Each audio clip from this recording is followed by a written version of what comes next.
Have you ever just laid down in your bed and wondered how the human body worked? How we're all just a bunch of meat sacks with 11 organ systems, containing 78 organs, composed of over 30 trillion cells?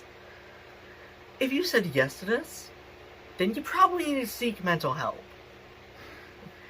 In all seriousness, though, the human body is a fascinating subject, but today we're going to be focusing on the life cycle of the cells that make up our entire being. Before we begin, there are some vocabulary words we think you should go over first. So, ladies and gentlemen, allow me to introduce you to my very good friend, Vocab Crab. Hello. There are a few words I think you need to know before you can continue your journey with Hunter.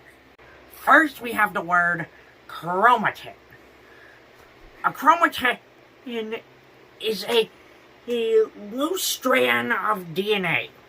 They actually they look like spaghetti noodles, but they don't taste like them though. Trust me about it. Next, we have the word chromosome. A chromosome is a condensed coil of DNA.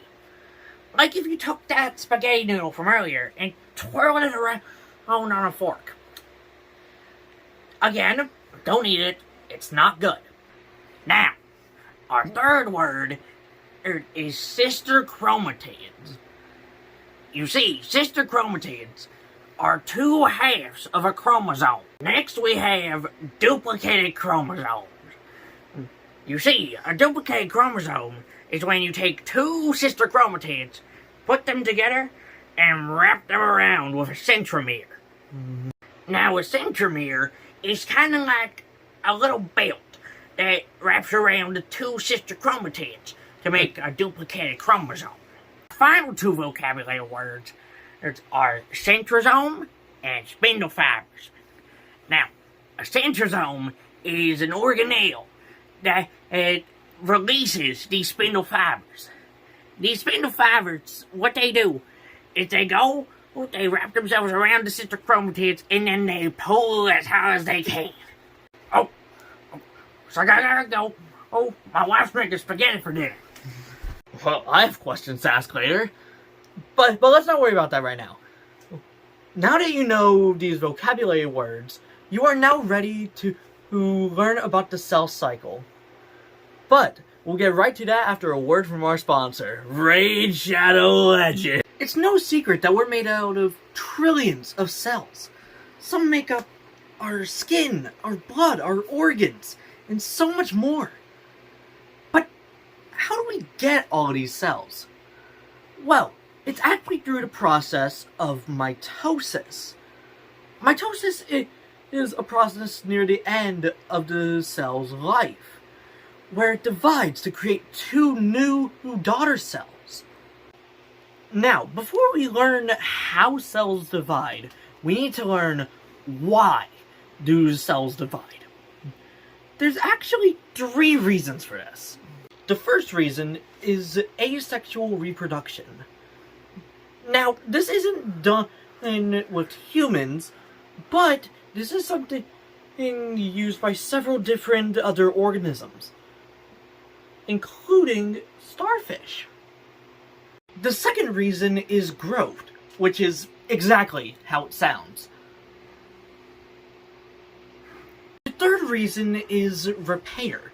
Like if you get a cut or a scrape, the cell division will go into overdrive to try and fix the damage.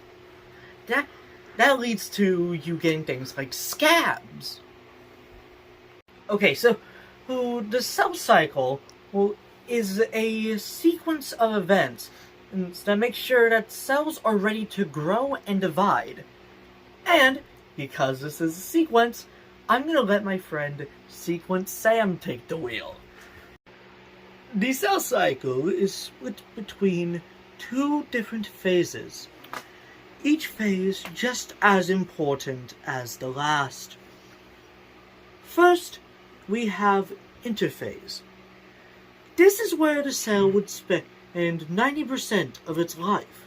This phase of the sequence is split up between 3 different checkpoints. These checkpoints are there to make sure that the cell has everything that it needs in order to move on to the next phase. For example, checkpoint 1.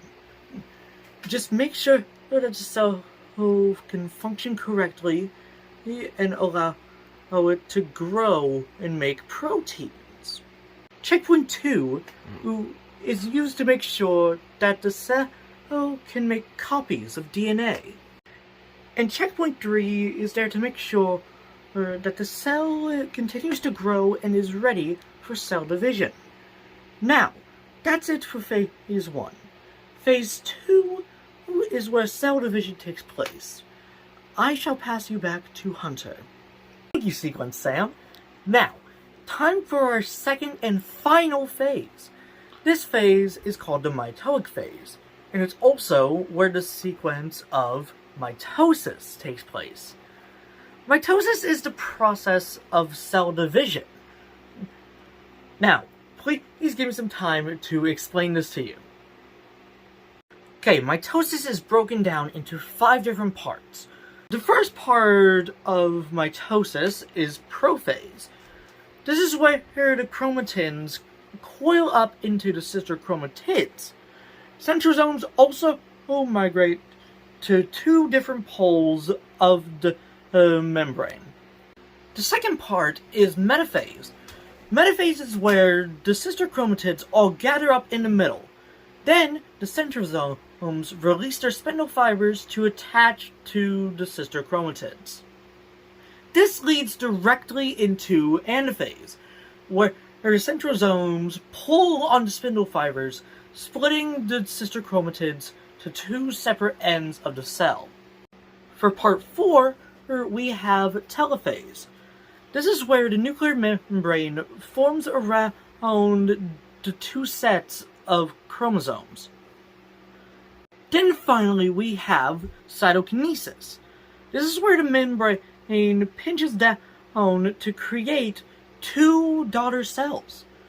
These cells are then put back through the cell cycle all over again. And that, my friends, is all you need to know about the cell cycle. I hope you enjoyed this educational journey. Have a great day. So, Crab, what did you say about spaghetti?